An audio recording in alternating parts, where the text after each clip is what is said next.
Now, depending upon your denomination of Christianity, you are going to either think that this is correct and proper, or you're going to think that this is ridiculous. And that's one of the points that I want to talk about. But the first thing that I want to talk about is the fact that when people often come on my page, they're saying that, hey, I'm Christian because of my faith. I'm Christian because of my belief. My experience of God is what has made my belief in God. That is my proof of God. And what these people don't realize and what they're not considering is that had it not been for the fact that the overwhelming majority, now there are some who were not going to church all the time, and I know I'm gonna get those comments as well, and then you started going later, but you have friends, you were surrounded by churches, all that sort of thing.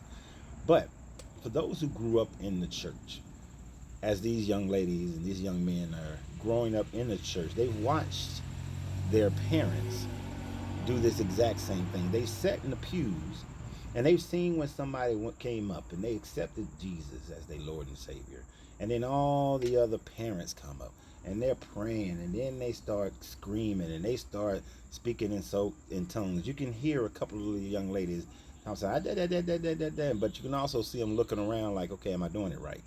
In the very beginning, there's one little girl. She's like, am I doing it right? Oh, she's just sitting there. And then later on, because the stitch is not long enough, she's all of a sudden red faced and crying. But the top right, top left of the screen, the young lady, you can see she's da, but she's looking around to make sure that she's doing it right. And that's what they do. That's what children do.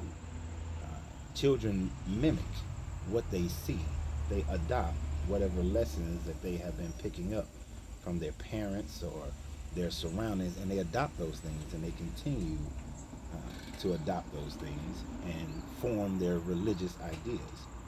Now, because of this, as they get older, they will begin to validate every experience that they have and say that they their proof of God is through their experiences, because they've already decided at a younger age, or were conditioned at a young age, that that's what their experiences is going to lead them through, that God is responsible for everything that they do, everything that's happened to them, every good or bad thing.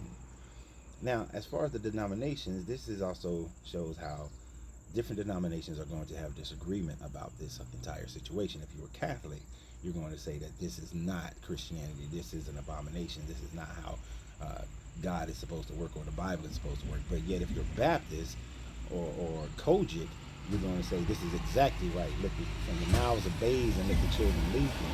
Those are your statements, which just shows further that none of y'all have any concept of what this God is supposed to do or who this God really is. But y'all have a great day. Remember, always, you got to free yourself to be yourself, because your greatness is non-negotiable. Good journey, good vibration.